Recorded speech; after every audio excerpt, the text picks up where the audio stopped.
Today I need you to embrace what comes hard. Today I need you to accept the challenge. Today I need you to fall in love with the process. There will be plenty of opportunities to get discouraged, to lose your passion and think that it's not meant to be.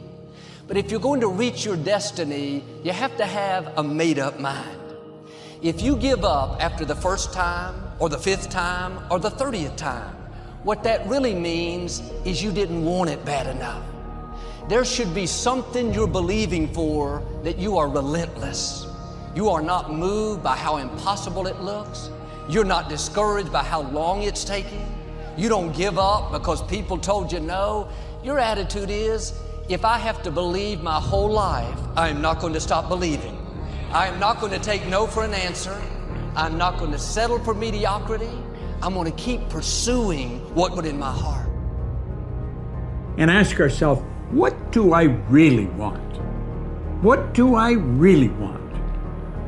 And write it down. Writing causes thinking. Thinking creates an image. And you get these images going, you're building a vision in your mind. It's the visionaries that's changed the world. Think of that. But what keeps that competitive edge, what keeps you on top, is the ability to think and prepare mentally over and over and over again. The body has limitations, the mind does not.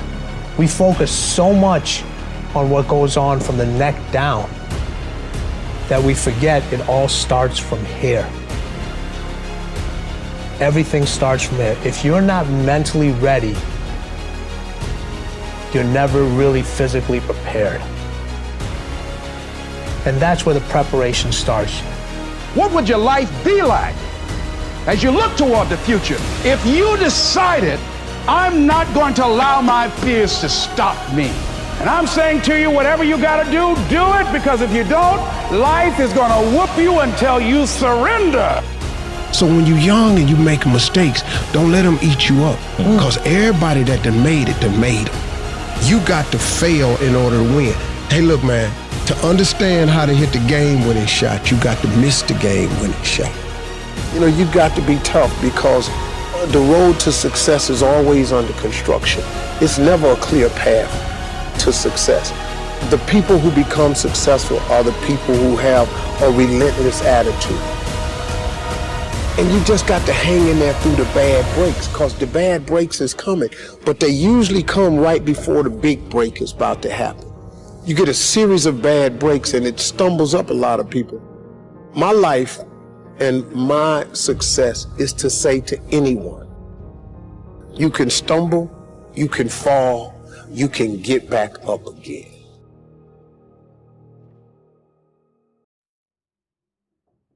No matter what you face,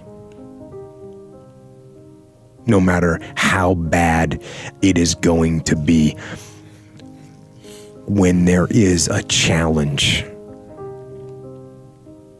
and by a challenge I mean anything in life, any challenge, anything that you're facing, the only way to overcome the challenges that you face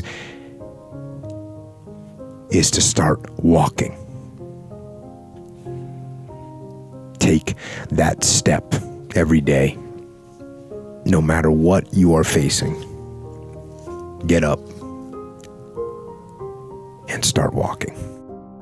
I have the ability to see the end before the beginning even begins. And what that means is I know that to get to the very end, I can see it right now. So before I went to Buds and I was losing all this weight and shit, I saw myself walking across the stage at 191 pounds. That's what I had to get to get into the door. I saw myself 6 months, a year later, whatever it's going to take me to do it. I saw myself walking across that stage, getting that certificate of graduation from Buds. And I was able to be there at 300 pounds. And that feeling that I was nowhere near that feeling, I was able to put myself there 1,000,000 times every day. And that feeling of like, my God, that is going to feel amazing. That's what made me suffer. That's what allowed the pain to be real and say, this is worth it. I want to feel for this next 18 months. It took me 18 months to finally become a Navy SEAL, to finally, just get through buds. 18 months, it's 6 months. It took me 18. That's what woke me up every morning was, I'm gonna put myself through this much pain and suffering for a few seconds. That's all it is. A few seconds of joy. And it's so worth it, man. That's what people don't get. So I'm able to put myself at the finish line, even though I have no finish line, but at the finish line of an event before I even start to say, how are you gonna feel at the end of this? Visualizing is my biggest tool of life. That's why I've been able to put myself in cold water, put myself in a 100-mile race millions of times before I've done it. And I'm able to go through the race and see how I'm gonna feel at mile 50. Almost to the exact feeling. Right, so when it comes up, it's no surprise. It's no surprise. I've already done this a million times. I recommended the last time I was here, the little book, Richest Man in Babylon, and I said, I've lectured now to over 3 million people. Guess how many have actually gone and got this little book? Answer, very few. My best guess is 10%. Such an easy thing to do. This little book, number one, is easy to find. Number two, it's easy to buy. The most you can pay for it, $6, $7, $8. You can borrow that from your kids. But if it's easy to find and easy to buy, and if it's easy to read, why wouldn't everybody go get it? We don't know. I don't know. Nobody knows.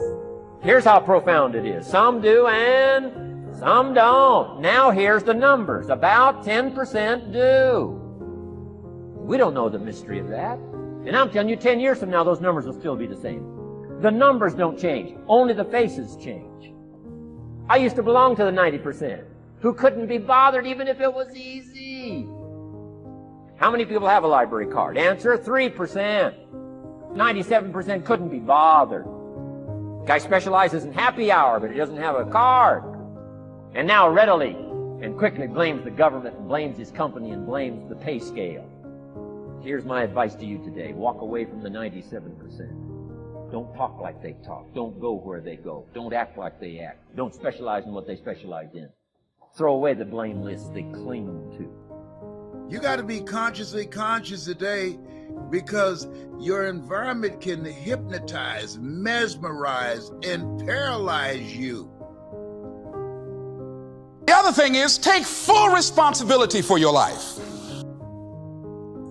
Oscar Wilde once said, responsibility is what we expect from somebody else. This is very true. Most people dread accepting responsibility. That's just a fact of life, and we can see it in operation every day. We can see ourselves getting hot under the collar when the dentist keeps us waiting, and we're sitting there reading old magazines when our appointment was 30 minutes ago. And we don't stop to think that we forgot to mail in this month's mortgage payment. We can see ourselves growing angrier and angrier because a business contact is supposed to call at noon, and here it is almost 2 o'clock, and the phone still refuses to ring. But we don't stop to think about the calls we ourselves have forgotten to return while we've been so busy fuming. We can see ourselves writing an angry letter to the airline because a flight was delayed, but we don't write an angry letter to ourselves when we're late for something, even though that might not be a bad idea at all. Yes, we can see avoidance of responsibility all the time in both our personal and professional lives.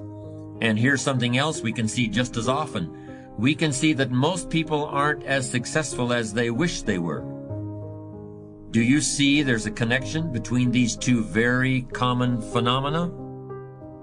I certainly do, and by the end of this session, I hope you'll agree with me. I hope you'll understand that it's in your best interests to take responsibility for everything you do. But that's only the beginning. I'm also going to suggest that many times it's even best to accept responsibility for the mistakes of others, especially when you're in a managerial or leadership role. I can hear you saying, what? Accept responsibility for someone else's mess-ups? Why would I want to do something like that? Well, that's a fair enough question, and over the next few minutes, I'll try to answer it. one of my weak points in my personal life is I don't like technical stuff. So even though I have to be on Twitter and Instagram and Facebook, I don't care for that. So guess what? I find somebody who loves to do that. You know, I find somebody who has a strength where I have a weakness, and I partner with them. All you're trying to do is get to the goal. No one gets there by themselves. Everybody needs help. Now, when you know what you got going for you, be confident, not cocky. Managing your strengths, knowing what they are, and don't let nobody talk you out of it.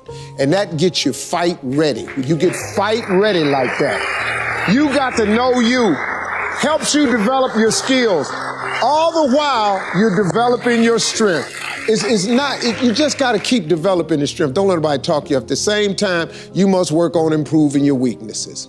So I've had to, in spite of myself, get on Instagram, get on Twitter, get on Facebook. I got to do the videos whether I want to or not, because the world is moving to social media. If I had as many followers as Kim Kardashian, I probably wouldn't even have to do this TV show.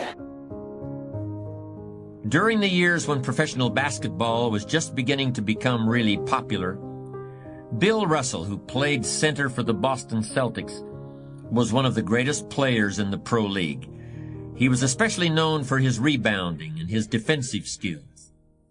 But like a lot of very tall centers, Russell was never much of a free throw shooter. His free throw percentage was quite a bit below average, in fact. But this low percentage didn't really give a clear picture of Russell's ability as an athlete. And in one game, he gave a very convincing demonstration of this. It was the final game of a championship series between Boston and the Los Angeles Lakers. With about 12 seconds left to play, the Lakers were behind by 1 point, and Boston had the ball. It was obvious that the Lakers would have to foul one of Boston's players in order to get the ball back. And they chose to foul Bill Russell. This was a perfectly logical choice, since statistically, Russell was the worst free throw shooter on the court at that moment. If he missed the shot, the Lakers would probably get the ball back, and they'd still have enough time to try to win the game. But if Russell made his first free throw, the Lakers' chances would be seriously diminished, and if he made both shots, the game would essentially be over. Bill Russell had a very peculiar style of shooting free throws. Today, no self-respecting basketball player anywhere in America would attempt it. Aside from the question of whether it's an effective way to shoot a basket, it just looked too ridiculous. Whenever he had to shoot a free throw, the 6'11" Russell would start off holding the ball in both hands about waist high. Then he'd squat down, and as he straightened up, he'd let go of the ball. It looked like he was trying to throw a bucket of dirt over a wall. But regardless of how he looked, as soon as Bill Russell was fouled, he knew the Celtics were going to win the game. He was absolutely certain of it. Because in a situation like this, statistics and percentages mean nothing. There was a much more important factor at work. Something that no one has found a way to express in numbers and decimal points. Simply put, Bill Russell was a player who wanted to take responsibility for the success or failure of his team. He wanted the weight on his shoulders in a situation like this. No possibility for excuses, no possibility of blaming anyone else if the game was lost, no second guessing. Bill Russell wanted the ball in his own hands and nobody else's. And like magic, even if he'd missed every free throw he'd ever shot in his life before this, he knew he was going to make this one. And that is exactly what happened. That is what virtually always happens when a man or woman accepts responsibility eagerly and with confidence.